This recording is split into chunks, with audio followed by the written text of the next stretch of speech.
میں بولا حوصلہ رکھو، جب یہاں سے چلی جاؤ گی تو کیا کرو؟ بولی شاید پاگل ہو جاؤں گی۔ میں بولا پلیز اپنا دھیان رکھنا، تم اب میری امانت ہو۔ بولی وعدہ ہے خیال رکھوں گی۔ پھر اس نے مجھے فرنٹ والا کام کیا اور چلی گئی اپنے کمرے میں۔ میں پھر اکیلا ہو گیا۔ ابھی کچھ دیر گزری تھی کہ لزا میرے کمرے میں آ گئی اور دروازہ بند کر کے میرے بیڈ پر چڑھ گئی۔ میں نے اس کو پکڑ کر کھینچ لیا اور اوپر ہی لیٹ گیا اور فرنٹ والا کام کرنے لگا اور دونوں ایک دوسرے میں کھو گئے۔ میں اس کے اوپر ایسے ٹوٹا جیسے کہ کبھی چھوڑوں گا نہیں۔ پھر میں نے اس کا باس اتار دیا اور بلندوں پر فرنٹ والا کام کرنے لگا اور آہستہ آہستہ نیچے خزانے تک پہنچ گیا اور ادھر فرنٹ والا کام کرنے لگا۔ اس کے بعد میں درمیان میں بیٹھ گیا اور اپنی پوری آب و تاب کے ساتھ دروازہ پینٹ کرنے لگا۔ لزا بھی میرا ساتھ دے رہی تھی۔ اس کی عجیب عجیب آوازیں پورے کمرے میں پھیل رہی تھیں اور کچھ ہی دیر بعد اس کی ٹرین اسٹیشن پر پہنچ گئی۔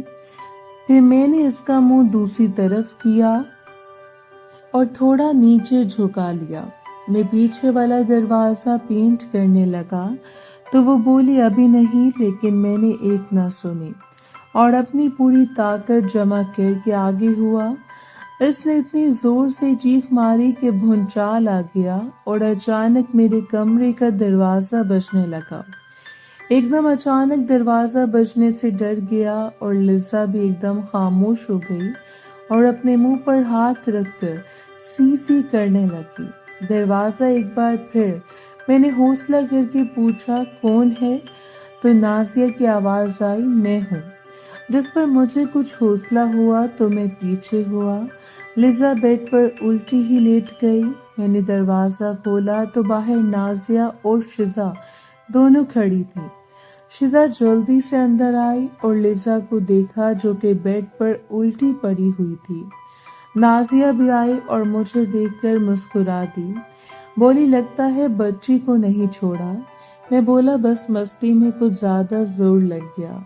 بولی مجھے پتا ہے تمہاری مستی جان نکال لیتی ہے، بیچاری انگریزن آئی تھی مزے کرنے اور تم نے کبارہ کر دیا۔ میں نے اس کو دروازہ بند کرنے کا اشارہ کیا اور واپس بیڈ پر آ گئی، جس پر شزا نے مجھے کہا کہ اس نے کبھی یہ نہیں مروائی، تم کو آرام سے کرنا چاہیے تھا۔ میں بولا میں نے آرام سے کیا تھا۔ میں پھر لزا کے پاس گیا جو کہ شزا کے ساتھ چپٹی پڑی تھی اور بولا سوری اگر زیادہ درد دیا، لیکن ایک بار تو یہ درد ہونا تھا، اب جو ہونا تھا وہ ہو گیا ہے۔ بولی بہت درد ہے۔ میں بولا ایک بار اپنی کروا لوگی، پھر شزا کی طرح بار بار دل کرے گا۔ بے شک شزا سے پوچھ لو۔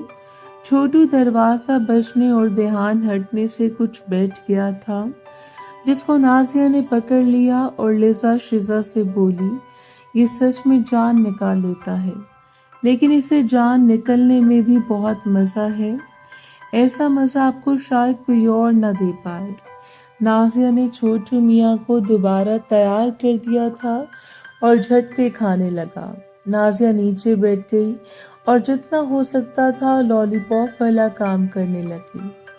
شزا نے جب دیکھا تو وہ بھی لزا کے ساتھ فرنٹ والا کام کرنے لگی تاکہ لزا کا دھیان تھوڑا ہٹے۔ میں تو جیسے جنت میں تھا، کبھی میں اس مزے سے انجان تھا اور اب ایک ہی ساتھ تین مجھے خود پر یقین نہیں ہو رہا تھا جو یہ سب میری دیوانی بن چکی تھی، لیکن جو خاص ہونا چاہیے تھا وہ بہت خاص تھا۔ شزا نے لزا کو دوبارہ الٹا کر کے بٹھا دیا تھا اور تیل لگا رہی تھی۔ میں نے اب نازیہ کے منہ کو ہی پینٹ کرنا شروع کر دیا۔ جب لزا تیار ہو گئی تو مجھے بولی کم آن، میری بہن بہت نازک ہے، تھوڑا آرام سے کرنا۔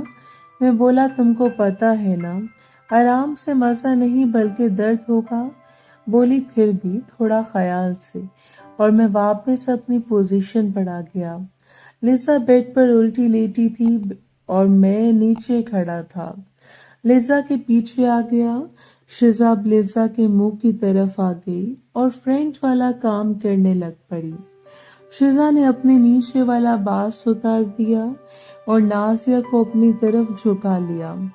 اب سین یہ تھا کہ میں لیزا کے پیچھے کھڑا تھا۔ شیزا نیچے لیٹ کر لیزا سے فرینٹ والا کام کر رہی تھی اور نازیہ شیزا کا لالی پاپ والا کام کر رہی تھی۔ میں نے اب دیر نہ کرتے ہوئے لیزا کے گھر کا پچھلا دروازہ پینٹ کرنے لگ گیا۔ لیزا تڑپی لیکن شیزا نے اس کے منہ کو اس پر نہیں چھوڑا اور میں نے ساتھ ہی دوسرا دھکا لگایا جس سے چھوٹو تو جڑ تک چلا گیا۔ میں نے اب اپنی ٹرین سلو سپیڈ کے ساتھ چلانی شروع کر دی۔ لیزا کی پٹری واقعی کافی تنگ تھی لیکن میں بڑی مہارت کے ساتھ اپنی ٹرین چلا رہا تھا۔ کچھ دیر بعد میں نے اپنی ٹرین کی سپیڈ تھوڑی بڑھا دی اور دروازہ پینٹ کرنے لگا اور ساتھ ساتھ پیچھے تھپڑ مارنے لگا۔ مجھے بہت مزہ آ رہا تھا اور میں اس سفر کو انجوائے کر رہا تھا۔ لیزا بھی اب انجوائے کرنے لگی تھی۔ شیزا پیچھے ہٹ گئی تھی۔ اب لیزا عجیب عجیب آوازیں نکال رہی تھی اور دوسری طرف شیزا کا لالی پاپ اور دوسری طرف نازیہ شیزا کا لالی پاپ والا کام کر رہی تھی جس سے شیزا کی عجیب عجیب آوازیں بھی آنا شروع ہو گئیں۔ میں نے نازیہ کو اپنی طرف کیا اور پیچھے ہاتھ پھیرنا شروع کر دیا جس سے نازیہ تیز تیز شیزا کا لالی پاپ والا کام کرنے لگی۔ شیزا کی آوازیں تیز ہو چکی تھیں۔ اب لیزا دروازہ پینٹ کرنے میں میرا ساتھ دے رہی تھی۔ محترم ناظرین اور سامعین، اس کہانی کا باقی حصہ اگلی آنے والی ویڈیوز میں پیش کیا جائے گا۔ اگر آپ کو ویڈیو اچھی لگی تو ویڈیو کو لائک اور ہمارے چینل کو سبسکرائب ضرور کریں۔ شکریہ۔